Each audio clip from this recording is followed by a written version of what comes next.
कृष्ण भगवान ने क्या कहा है? कर्म कर, फल की चिंता मत कर। फल की चिंता मत कर, फल तेरे हाथ में है ही नहीं, फल मेरे हाथ में है, मैं दूंगा फल। तू कर्म कर केवल। अगर तू फल की चिंता करेगा, फल भी नहीं दूंगा, देने वाला तो मैं ही हूं। और हमारे यहां लोग यही गलती करते हैं, ज्वाइन होती पूछता है इतना काम करने पे मेरे को क्या आएगा। लेकिन बाद में कृष्ण भगवान ने अर्जुन को पूछा, पार्थ मैं भी उत्सुक हूं ये बात जानने के लिए कि तुमने मेरे को क्यों चुना। तो अर्जुन का जवाब था, प्रभु कर्म तो मैं करूंगा, केवल आपका मार्गदर्शन चाहिए। आप इस आरसीएम की दुनिया के बाहर सोचकर बताओ। कोई कहता है मैं तुम्हारा घर बनवाऊंगा, लेकिन आरसीएम वही अभियान है, पहले जिस दिन आप अपनी टीम के 10 लोगों का महल बनवा दोगे, उस दिन आरसीएम आपका भी बनवा देगा। बस ये भावना आपकी होनी चाहिए। बहुत लोगों ने हमसे पूछा, आपने श्रीमद् भागवत गीता जी को ही क्यों चुना? इसको एक बार ध्यान से पढ़ लो, आपको आरसीएम समझ में आ जाएगा।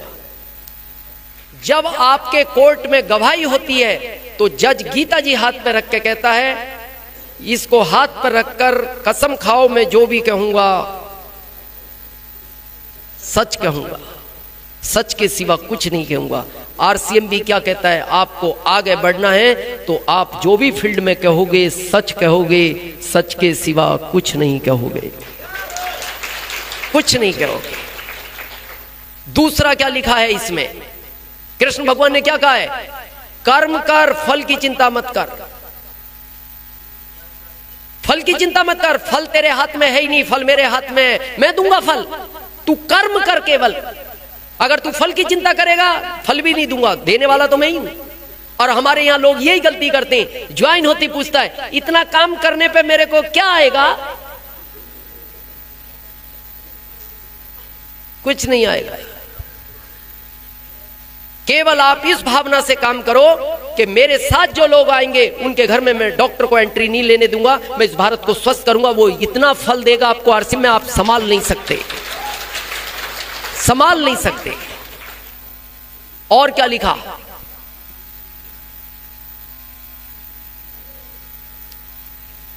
इस पे एक फोटो है, कभी आपने देखी हो और आपको पता भी होगा।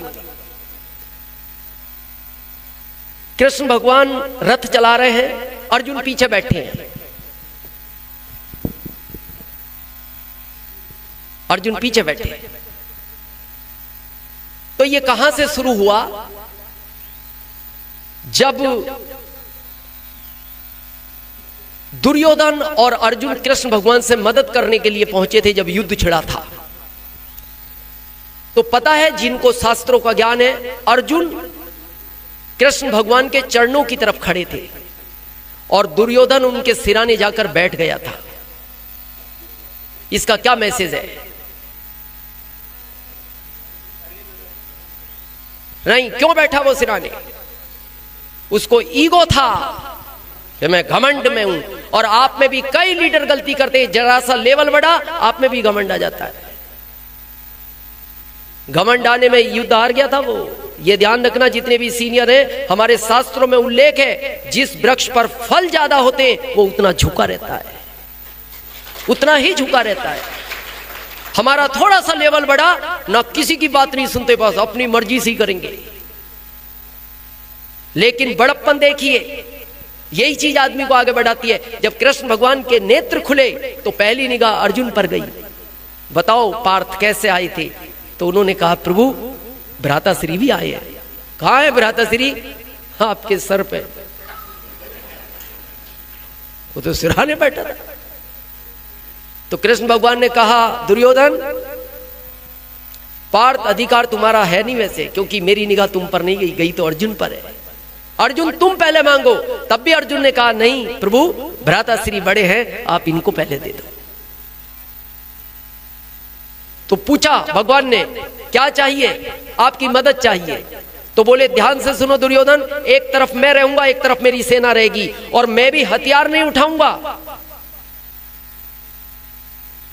तो दुर्योधन ने कहा, फिर आपका क्या करेंगे? निठल्ला आदमी, हथियार नहीं उठाओगे, युद्ध नहीं लड़ोगे, काम के क्या? सेना दे दो। सेना ले गया, सेना वो लेकिन बाद में कृष्ण भगवान ने अर्जुन को पूछा, पार्थ मैं भी उत्सुक हूं ये बात जानने के लिए कि तुमने मेरे को क्यों चुना। तो अर्जुन का जवाब था, प्रभु कर्म तो मैं करूंगा, केवल आपका मार्गदर्शन चाहिए। तो कृष्ण भगवान ने कहा था, अर्जुन मैं भी एक वादा करता हूं, अगर तुमने मेरी एक भी बात नहीं टाली तो युद्ध जिताने की गारंटी मैं लेता हूं। अब आपके यहां कृष्ण भगवान कौन है? आरसीएम का गुरुकुल। गुरुकुल गुरुकुल को मान लो अपनी अपलाइन। कोई नहीं जमता, टीसी सर को अपना अपलाइन मान लो। हमने माना है 15 अगस्त, और हम आपको ये प्रत्यक्ष उदाहरण देते हैं। हम नहीं आते थे अभी तक गुरुकुल में, हम 15 अगस्त के बाद आए और रियल में हमारा जो जीवन चेंज हुआ है। मतलब आज हमारा परिवार हमसे एक बात बोलता है, आप पहले गुरुकुल में क्यों नहीं आए? इतना चेंज हुआ है हमारे अंदर। गुरुकुल बहुत बड़ी ताकत है हमारे इस अभियान की। आप 21 दिन आओ, आपको अच्छा नहीं लगे फिर बाहर हो जाना, लेकिन हमारे कहने से 21 दिन आओ, केवल 21 दिन। 21 दिन में तो क्या बुराई है, 21 दिन बाद बाहर हो जाना, लेकिन 21 दिन आकर देखो, चमत्कार है वहां। और हम ये ओपन बोलते हैं, उस समय वहां एक ईश्वरीय शक्ति काम करती है, और वो हमें इसमें नजर आती है। शायद वही ईश्वरीय शक्ति काम करती होगी जो गुरुकुल से संदेश निकलते हैं। अब आखिरी है तो बहुत सारे, आखिरी सुनते हैं। देखो आरसीएम की नींव क्यों इस पर पड़ी है। सेम हम बोलते हैं, जब कृष्ण भगवान के मित्र थे सुदामा, बहुत परेशान हो गए तो कृष्ण भगवान के पास पहुंचे। तो कृष्ण भगवान का पहला शब्द पता है क्या था? सुदामा बहुत लेट हो गए मित्र। बहुत लोग यहां आने में भी बहुत लेट हो गए। ये भी यही कहता है, मित्र बहुत लेट हो गए। बहुत लोग लेट हुए हैं, और ये पछतावा सुदामा को भी था, और ये पछतावा आने वाली आपकी पीढ़ी को भी रहेगा। हम दावे के साथ बोलते हैं, आने वाली पीढ़ी आपको जरूर ये पूछेगी, पापा आप क्यों नहीं इसके अंदर पहले पहुंचे। और आज भी बहुत लोग सीरियस नहीं ले रहे इस चीज को। ये बात कृष्ण भगवान ने सुदामा को भी कही थी, सुदामा आए तो हो मित्र, तुम्हें तो बहुत पहले से मेरे बारे में पता था, लेकिन बहुत लेट हो गए। चलो ठीक है, आ तो गए, आज आप भी आ ही गए। हाँ, अब हो गए तो हो गए। तो पूछा, बताओ क्यों आए हो? परिवार में सब अच्छे हैं? जैसे हमसे कोई रिश्तेदार मिलता है, दोस्त मिलता है, पूछते हैं ना, परिवार में सब अच्छे हैं, बच्चे अच्छे हैं, और माता पिता पत्नी।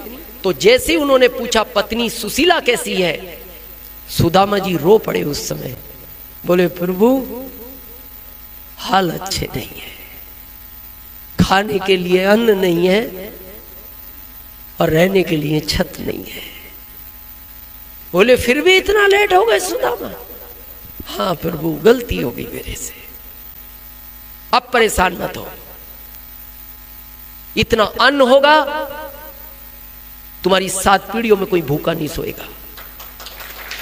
यही आरसीएम बोलता है, यही तो आरसीएम बोलता है। एक बार आओ, आपकी 7 पीढ़ियों में कोई गरीब बच्चा जन्म नहीं लेगा। दूसरा कहा, छत नहीं है तो विश्वकर्मा जी को आदेश दिया, विश्वकर्मा जाओ और सुशीला का ऐसा महल बनाओ जो दुनिया में किसी का ना हो, दुनिया में किसी का ना हो। और जब विश्वकर्मा जी पहुंचे, सुशीला, भगवान का आदेश है, एक ऐसा महल बनाना है जो किसी का ना हो, बताओ कहां बनाया जाए? आप विचार करो। आज बाहर की दुनिया वाले अगी आपके यहां सिमरई में आके बिहार सरकार कहे एक महल बनाना है, और एक ही आदमी का बनेगा भारत में, और ऐसा बनेगा जो दुनिया में किसी का ना हो, बताओ सिमरई वालों किसका बनवाया जाए?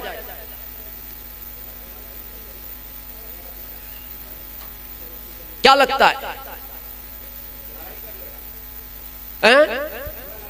हाँ, लड़ाई कर लेगा, मेरा बनाओ। आप में हिम्मत नहीं है ये कहने की किसी का भी बना दो। लेकिन सुशीला की हिम्मत देखना, जिसके ऊपर छत नहीं थी, उसने तब भी कहा, विश्वकर्मा जी, इस नगर में जितने लोग रहते हैं, अगर सबका महल बनवाने के लिए तैयार हो तो बाद में मेरा भी बना देना। तो विश्वकर्मा जी ने कहा एग्रीमेंट एक का है,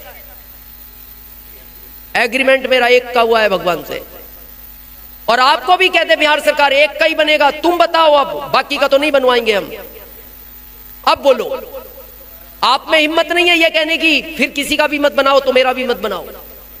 आप तो ये कहोगे रातों रात बना दो, अभी बताना भी नहीं किसी को, कल बताएंगे बन गया।